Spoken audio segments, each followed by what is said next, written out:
So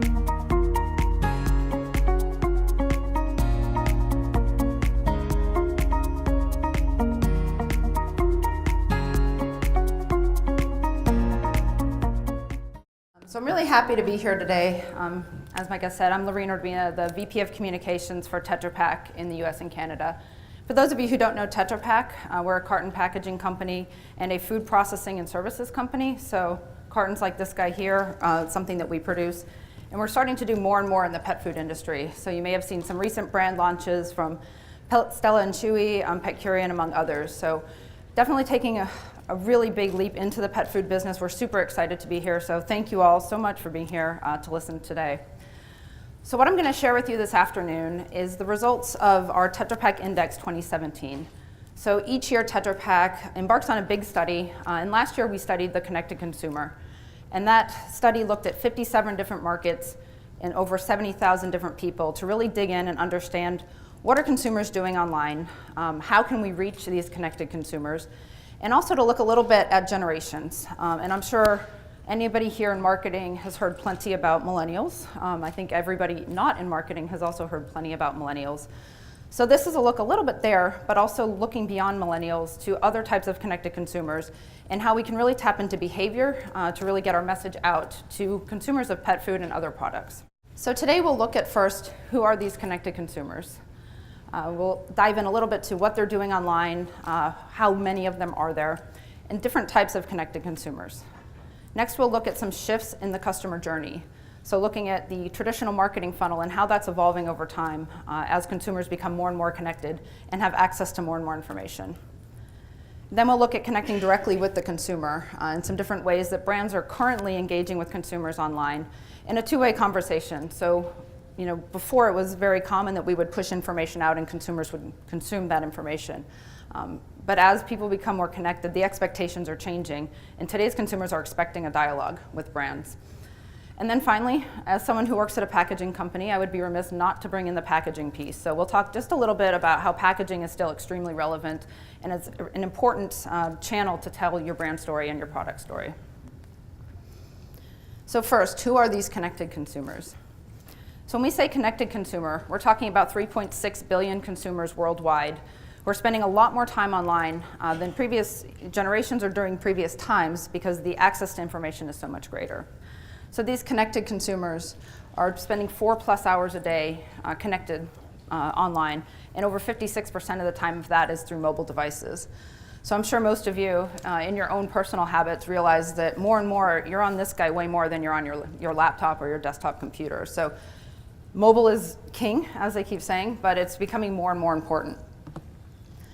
58% of these connected consumers also engage with brands online. So that means they're going to brand websites, they're following brands on social media, they're commenting on purchases that they've made, and then subsequently influencing other purchases down the road.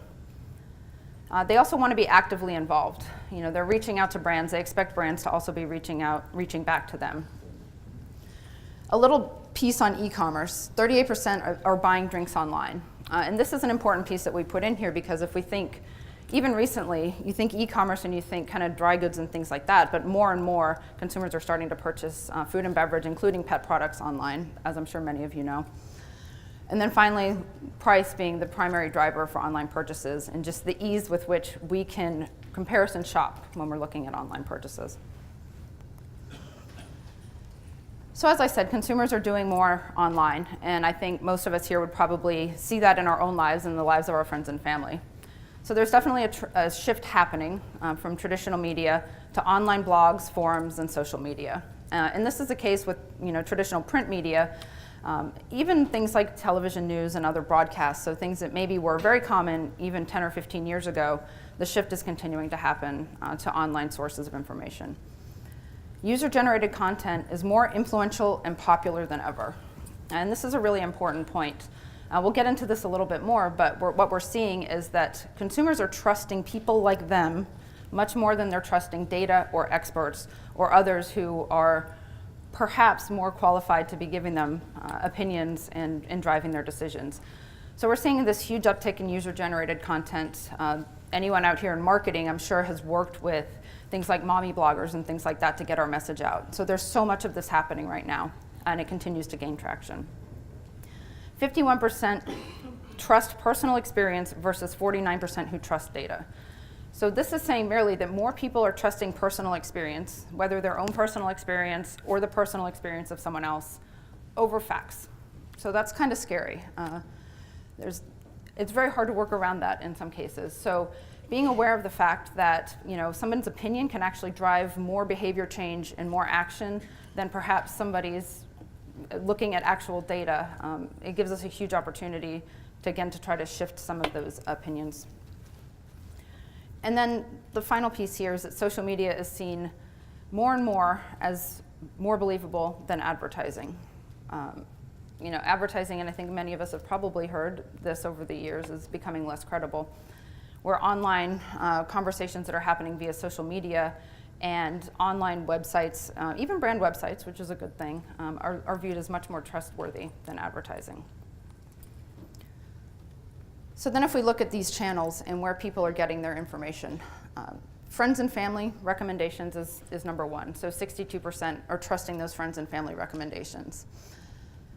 Independent customer reviews. So think about when you go and shop on Amazon and you pour through the reviews before you make your decision. Consumers are doing that in record numbers. Loyalty rewards programs, so information pushed through either retailer or brand loyalty rewards programs, still very influential, which is great because that's something that we own and we can control the message there. TV commercials and on down the list. I think the interesting thing here, mobile text advertising really is not viewed as very influential anymore, whereas a couple of years ago I know that was a very big trend that we were seeing. So then when we dig into it, who are these connected consumers? And as I mentioned, it really spans multiple generations. So millennials are certainly important, and many millennials do fall into this connected consumer group. But there are many people who aren't millennials who also fall in here. I think of myself, I'm not a millennial, but I hope that I'm a connected consumer and I hope that I'm influential. You can have a 50-year-old worker in a grocery store who happens to post product reviews about everything that comes through the checkout line. They're much more influential than a 24-year-old who never gets online and never shares. So again, when we're talking connected, it's really looking at the behaviors and the activities of these folks rather than how old they are in the traditional sense. So we have a continuum here of social engagement plotted against digital influence. So in the low corner, in the top corner, we can see that we have these observers. And these are folks that spend a lot of time online, but they're not as likely to engage with brands. So they may be people who are reading things, but maybe they're not reaching back out to a brand or posting comments and so on. We also have the functionals. They spend the least time online, and that could be because they don't want to be online, or perhaps that they don't have access to connectivity all the time. But they're the slowest to adopt new trends. They're not as connected as some of the other groups. We also see these highly engaged folks that are not online, or highly engaged, that don't wield a lot of influence because maybe they're not online very often. These connectors are people who are engaging on a very regular basis with maybe a close-knit group of people, but they're not reaching beyond that. So then, of course, in the upper right is where we really have a lot of opportunity. So here we have the leaders. So the most digitally and socially active. They may not be online more than these observers, but they are definitely engaging more with brands. They're sharing a lot more content with their networks. They're engaging with their friends and family, reading influencer posts, and so on. And then a subset of this is what we call super leaders. And this is what rose out of the research that we did last year. So the top 7% of these guys are really behaving in a little bit different way. So they're extremely influential. They're online more than anybody else. They're using multiple sources to get information. They're sharing on a very regular basis. And as I mentioned previously, we're seeing this big shift in who is viewed as trustworthy. So these super leaders, while they may not have any specific expertise in a certain area, are garnering a lot of attention and actually generating a lot of influence and driving decisions for other consumers. So now let's shift a little bit to talk about how the consumer journey has changed over time. And with, again, the connectivity that we're seeing in digital media, it's really changing the game. So in the past, you'd have your customer journey where you're talking about raw material intake through production and packaging out to the retail shelf. And really, you could control that at each step. Consumers weren't necessarily aware of what was happening in the previous steps. They were really looking at when they went to the shelf and picked something up. But today, it's a very complex network of touch points for consumers. And consumers are really sitting at the center of that. So they have this opportunity now to go out and find information about any part of that chain, whereas previously they may not have been able to do that. And I'll say, looking at packaging suppliers as a great example, at Tetra Pak, we see in the last 2 years a huge increase of people asking us questions about the packaging. Does it contain BPA, which it doesn't? Are there phthalates in the packaging? What process is used to get the paperboard? Where is your wood fiber sourced from? So we're getting questions from real everyday consumers that are incredibly in depth, and it's not something that we ever saw previously. So this shift is happening here. We also have seen a lot in other industries where we're seeing, dairy is a great example, where consumers are really trying to understand where's their milk coming from, where are their beef products coming from, how are the animals treated on that farm when the animals were sourced. So this network is changing the game as well.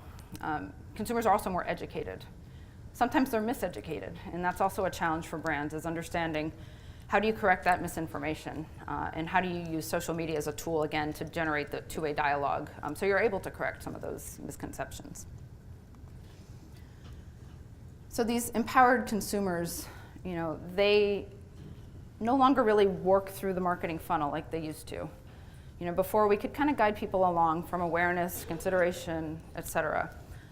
But today, that's really changed because, again, consumers are able to access information when they want it. So it's really moving from a push to a pull. Consumers are able to get the information how they want it, when they want it, where they want it, and it's really changing the game as far as how we're able to pull them through the channel. So if we look at top sources of information, when I saw this, I was really happy. The number one is brand website. So again, we can control that. That's a great tool that we should continue to use to get the message across. And it's still viewed as being very credible. So if we're putting something out there about the sourcing of our product, what makes it different or better than the competition, brand websites are still a fantastic tool to do that. The second one is a little scary because it's reviews and comments. So if someone has a negative experience with your brand, that unfortunately can become a viral issue for you. And it's something that I've seen in actually every job I've had. There's always one of those that kind of gets blown up. A lot of you have probably seen that as well. So reviews and comments, not always bad though, because if we're able to really turn our customers into these true believers and fans, then we also have the power of their positive recommendations and their positive reviews. So it works both ways. The third most popular being branded social media. So our social media channels are still extremely influential. Again, a very good thing. And then finally, third-party social media. So this could be bloggers' social media, or it could be social media of a news outlet, for example. So now we'll talk a little bit about connecting directly with the consumer. And again, online media, social media specifically, provides a great opportunity to engage. But so do things like reviews, product reviews. So Amazon is a great example. When you're reading reviews and you see that a brand immediately responds to somebody's feedback, that's really powerful. And consumers are seeing that more and more. These connected consumers are certainly taking advantage of that, and that's causing them to actually generate more conversations, which again is great. It can be challenging from a resource perspective. I think that's probably the downside, but it does give us a huge opportunity. So if we look here, social media, so 58% access branded content. So if we're looking at super leaders, 58% of them are going online to access branded content. 36% are finding out information. So accessing the content and then actually finding out the details behind that content and the information. Then 33% are asking questions. And this is huge. A lot of us have probably seen that on our social media channels, or again, even on our branded websites, if we enable comments. Consumers are starting to ask more and more questions. And then finally, 48% are expressing an opinion. So these numbers are pretty important because those numbers are very high. More than half of these people are coming out here looking for this type of content and then talking about it later. I think the other piece that's really interesting here is the percentage who interact with brands at least monthly. And you would expect, of course, that millennials would rise to the top here. But from Sprout Social, they actually found that Generation X edged them out just a little bit. So it's also really interesting. So if we're looking at just millennials in a vacuum, we're missing an opportunity on some other sides. I think the other interesting thing is looking at boomers and the fact that 14%, again, traditionally we think boomers and they're not doing anything online, but they actually are as well.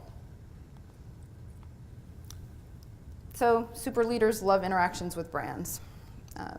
57% of them, a huge number, again, over half, are writing reviews every single week, which is a tall order. Like, I wish I had time to write more reviews. I'd love to write more reviews. I very rarely get to do it. So I think, wow, once a week, that's actually very impressive.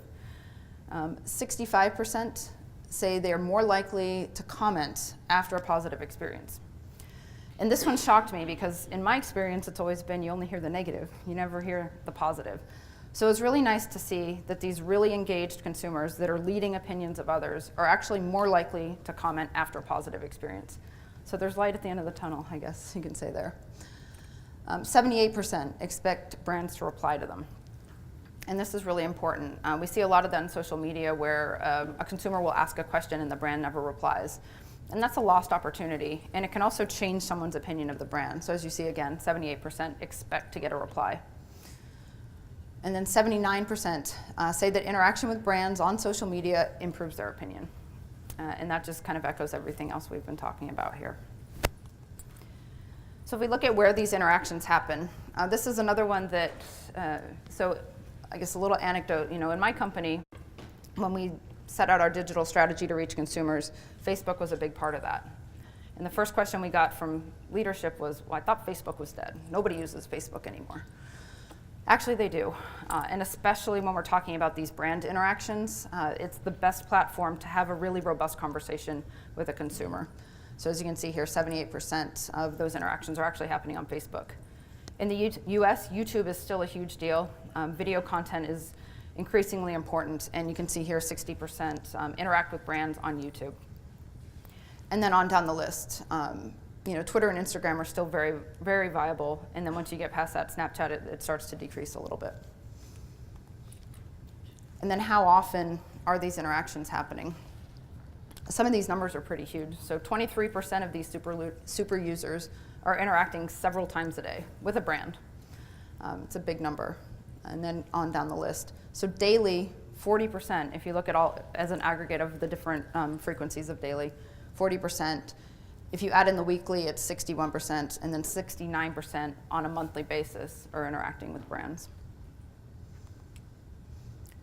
So I wanted to share a couple of examples that we've seen. These are actually some of our customers and how they're using social media to engage with consumers. So the first example I have here is from Petcurian, and it's a new product that they launched late last year. But they were using social media in a really big way to share the message behind the product. So not just the product and what made it different, but even the packaging, which we of course loved, but really touting the benefits of this particular product and engaging with consumers that way. So rather than just posting a pretty picture, actually pushing out information about the product. And another great example, Stella and Chewy's, if you follow them, they're really good at interacting with customers and consumers in their channel. So you can see going back in and actually making comments, relevant comments on posts that they've seen. So rather than just saying, I'm glad your dog liked this, it was, I'm glad your Great Dane liked this, which demonstrates, I read what you said, I understood it. I'm not a chat bot. I'm giving you something back that's real. So these were just two examples that I wanted to share because I thought they were very good. So now moving beyond the digital space, and when I say digital space, meaning the online world, I'm talking a little bit about the packaging factor. And there is a digital element to the packaging factor that we'll touch on. So of course the product and the packaging matter. E-commerce is gaining relevance, but the majority of purchases are still made in the grocery store. So the package still represents a huge opportunity to communicate not just about your brand or about the product, but also the credentials that you may have. So some examples could be having the Rainforest Alliance logo on there, demonstrating that you're sustainably sourcing your packaging materials. Or you could have the USDA organic symbol on there to demonstrate that you're using certain types of products. And even messaging, talking about your company, where your company comes from, what are you founded on, where can people learn more about your company and your products. All very important. And it is very influential as well.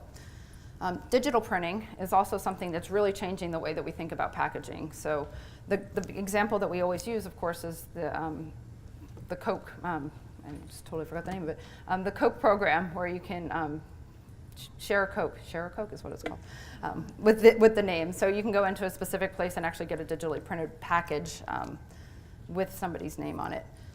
The digital printing enables that personal experience, but it also enables some ways this interactive experience. So if you think about printing a unique code on every single package, for example, where a consumer can scan that code, interact with the brand in a very unique way. So of course you can do a QR code that's the same on all your packs, but you could also do one that's unique, and that way you know exactly who that consumer is. You can have a direct communication with that consumer. When we surveyed, as part of our study, 65% of these super leaders were interested in packaging interactivity, which was kind of surprising for me. Do people really want to interact with their package? Of course, I'd love to think that everybody wants to interact with their package, but 68% or 65%. So it's something that we've seen a little bit more, thinking about things like augmented reality and being able to use your package in a way that, kind of brings the real and the digital world together. There's a lot of opportunity there, of course. And then, like I said, the information flow can be two-way. So when we're looking at those digital codes, those unique codes, having the ability to know exactly what product this individual person purchased, know their exact feedback on that product, being able to converse with them and while they converse back with you, it's an extremely powerful thing. So there's my plug for packaging for the day. That's what I really had to share with you today. In summary, very quickly to go through, the world is full of consumer commentary. I think we're all very well aware of that, but we're seeing that more and more. Mobile is king, now more so than ever before. We're seeing people using their mobile devices, not just to check Facebook and do that type of thing, but even in the retail store. So that gives you another opportunity, again, to engage with the consumer while they're shopping and actually intercept some conversations. Behavioral segmentation and super leaders, again, it's not just about millennials. It's a lot about millennials, but it's not just about millennials. There's a lot of connected consumers out there that may not fall into the bucket of millennials and kind of the way that we've traditionally thought about how we reach them. Trust, tone, and influence. Be real with your consumers. It's really, they recognize, again, when it's not sincere and legitimate. Especially, I think, in the rise, we're seeing a lot more things like chat bots. Those unique and real interactions are going to become more important. How and where to engage. Your consumers, it's great, they're coming to you now. They're coming to your website, they're coming to your channels. You don't have to seek them out quite as much as maybe we had to in the past. So once they're there, engage them, keep them interested in the brand. Moving from push to pull, again, and consumers now are able to go out and find information about anything they want, pretty much any time they want. So it's not just about what we're pushing out to them. And then finally, like I said, my plug for packaging. Packaging matters, and it actually fits into this whole digital ecosystem. So that's what I had for you today. I definitely welcome all of you. We do have the Tetra Pak Index. If you want to download the full report, you can see all of the research that went into it. It's actually very interesting. It looks at a global view. There's a QR that will take you directly to the page, and then you can also download at the link there.